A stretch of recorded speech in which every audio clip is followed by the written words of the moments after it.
Bill Simmons, Ringer.com, the BS podcast. He's got Malcolm Gladwell and Judd Apatow, his guest this week. Bill, how is morale? How's morale for Celtics fans or for life? How about Bill, the Celtic fan right now? How's morale? I went into a funk yesterday. I got bummed out about Lonzo Ball because, the Celtics had the first pick, and then they trade down to 3. There's no chance at Lonzo. They weren't going to take Lonzo at 1. I'd never really thought about Lonzo at 1. And then yesterday I was listening to the radio, and I started thinking about it. I'm like, man, what if this guy is like, a cross between Ricky Rubio and Magic Johnson and Jason Kidd, and he's just like the most fun NBA player, and the Celtics just passed on him and took another small forward when we have 9 small forwards. But I'm out of it. Now I'm happy. I'm excited for Jason Tatum. He's going to be the next Paul Pierce. We needed some scoring, so I'm back in, but I did go in a funk. But what was it about yesterday that you thought about with Lonzo Ball that, oh my gosh, we're passing up this transcendent basketball player? Well, because you play. Do you still play or did you retire? I just shoot. You just shoot. Yeah. Eventually, we all turn into stretch fours. But I just think he's so much fun to watch, and it's going to depend on what team he goes on and who his teammates are and what style they play. And it's probably like a 50% chance he'll never hit the ceiling of what he could be on the right team. But, I watched it with Bird. I grew up, obviously, in Massachusetts, and the effect that Bird had on the Celtics, where you have somebody who's such a great passer, it just becomes contagious to everyone else on the team. And by the mid-'80s, Kevin McHale is throwing no-look passes. That guy was a black hole. So it just rarely happens where you have these guys that come in and their style of play actually infects everybody else. And that's the thing, with the Lakers, I don't want them to get LeBron. I would have much rather have seen them just build this young, really fun team around Lonzo and see where that went. Now it's like they're going to take Lonzo, they're going to put LeBron and Paul George, and they're going to try to create this super team right away, and Lonzo's just going to be thrown into that. I don't think that's a good situation for him. You think LeBron ends up with the Lakers, not the Clippers? Yeah, I thought so for a couple weeks. That was all everyone was talking about at the finals. And then 2 weeks ago on The Ringer, Kevin O'Connor and we finally just did a podcast because I was like, I want to get in front of this. I think this feels like this is going to be the story, And when he went to Cleveland in 2014, it really did seem like he was going back for good. And now you kind of look back at it and you think, well, if he was going back for good, they probably would have kept Wiggins. They wouldn't have had this urgency to be good right away and spend all this money and try to contend immediately versus actually trying to build something for the rest of the decade. And now it just seems, it feels a touch disingenuous, right? Because you go back and read that 2014 Sports Illustrated piece and all that stuff. It's like, I'm coming home. I have a chance to make a huge impact. This is where I belong. And if he goes to L.A. in a year, what does that mean? I mean, I think these guys, I've really changed my mind and my opinion on this stuff over the years about, I think people like us spend too much time, deciding what's best for other people. Whether it's LeBron go to Miami. I was so mad when LeBron went to Miami, and now 7 years later, it's like, wanted to live in South Beach, like whatever. But I do feel like, all the rhetoric and everything he said in 2014, if he then goes to L.A., I don't know how I'd feel about that if I was a Cavaliers fan. Yeah, he brought you one title, but it felt like that was a bigger move than just I'm coming back to win one title and then we're good, we're even. What do you do if you're Cleveland, though? What do you do if you're Dan Gilbert right now? If you know or you feel LeBron is going to leave, I would have traded him this summer. I think that was like the ballsiest move of all.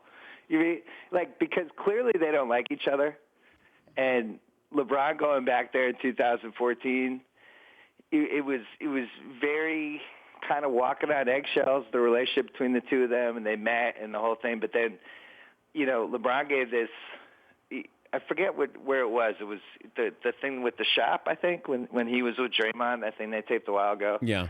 And he talked about the owner, and he never called him by his name. Yeah. He talked about how when he was thinking about going back, his mom and his friends didn't want him to go back to Cleveland. They were still mad at the owner. And part of me wonders if this is a way bigger power struggle than we realize. He goes back, gets Dan Gilbert to just spend crazy amounts of money on the team. And now he's going to ditch him again in a year if that happens. So if I'm Dan Gilbert and this is like basically a power play standoff, the best way to win that one would be to just trade him this summer. I don't think anybody would have the balls to do that, but if you're looking for how do you protect this team for the next 10 years, the worst case scenario would be trading Kevin Love, doing this quick hit Paul George trade, and then a year from now you just have Kyrie Irving. Like, how is that a good situation? And that doesn't mean Kyrie's going to want to stay either, if that's the situation. No, he'll be on the first train out of there. So, I don't know. I think people have made this point before, and this week, and I agree with it to some degree that I think the Warriors they were so good and they seem so invincible that it seems to have thrown the NBA into just complete flux.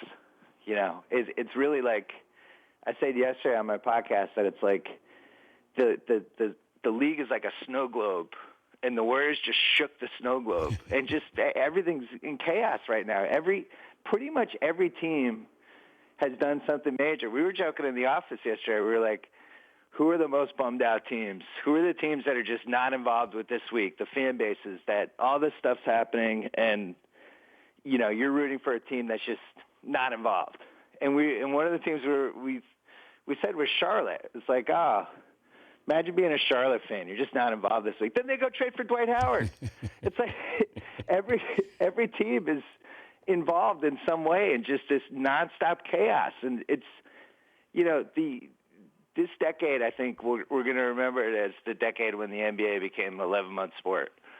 The season ends, then the draft, free agency, and by the time we come up for air, it's like July 28th, Summer League. It's so different than what we grew up with, I think. He's Bill Simmons, TheRinger.com, the BS Podcast, Malcolm Gladwell, and Judd Apatow, his guest this week. What'd you think of the Lakers-Celtic 30 for 30? Did not watch it. Really? How about that? Yeah. By choice? Just didn't watch it. I mean, there's been 3 different Celtics-Lakers type documentaries already. So, I mean, it's on my DVR. At some point I'll get to it. 5 hours seems excessive. It's just, I think with 30 for 30 now, they look at the time slot more than what the right length of something is. So 5 hours just seems long. So at some point I'll get to it. I'm shocked that you didn't watch it.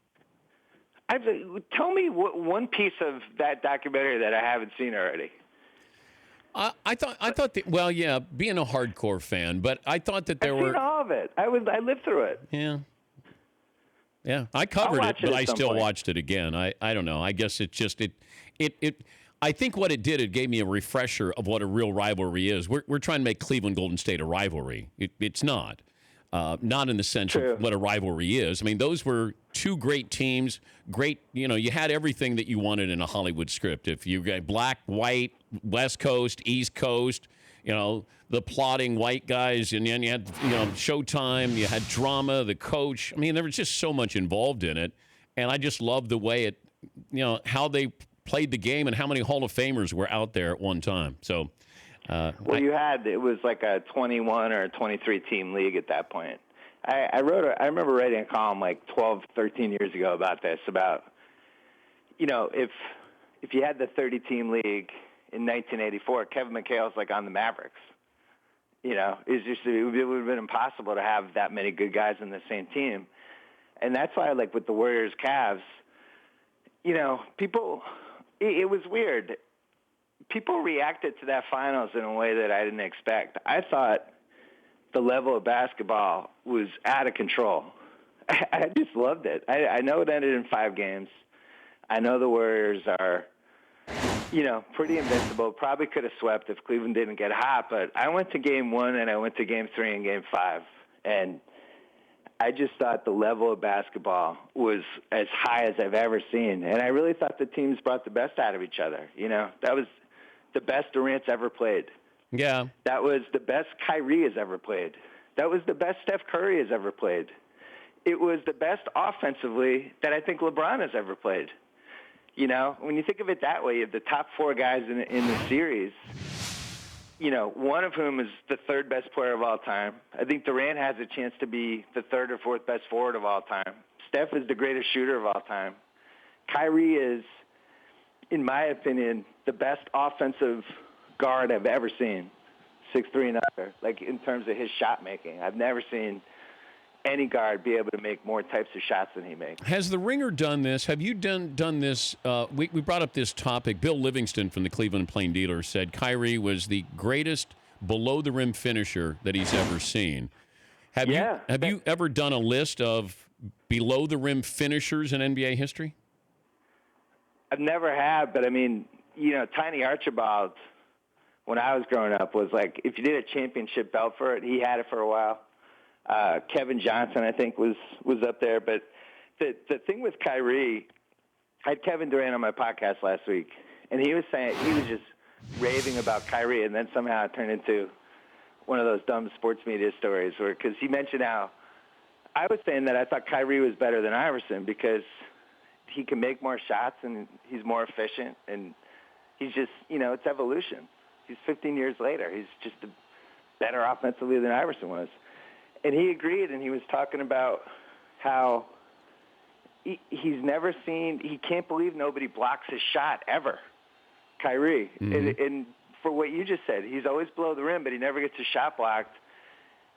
I think he's incredible. And it would be interesting to see if he had his own team. I don't think he was ready for it 3-4 years ago. But let's say LeBron goes to the Lakers, Kyrie's a free agent, he goes somewhere. Could he be the best guy on a championship team? I'm not sure, because he really is a one-on-one player. He's not somebody that makes his teammates better. True. But he's the best version of a one-on-one player at that position I've ever seen. Yeah. So I don't know what that means. Is that 45 wins? Could you win a title that way? I guess it would depend who they built the team around him. So how are you doing? Are you personally? You good? I'm doing great. Yeah. Yeah, it's been a really really fun 2017, trying to build a multimedia business, especially after, you know, getting experience with it with Grantland, and then kind of using the experience we had with that, but then all the different opportunities you have with new media and just where stuff's going and how people consume the internet and how different things are in a lot of ways than they were 6 years ago. It's been pretty cool, but you know, to me, it always goes back, and I'm sure you agree with this.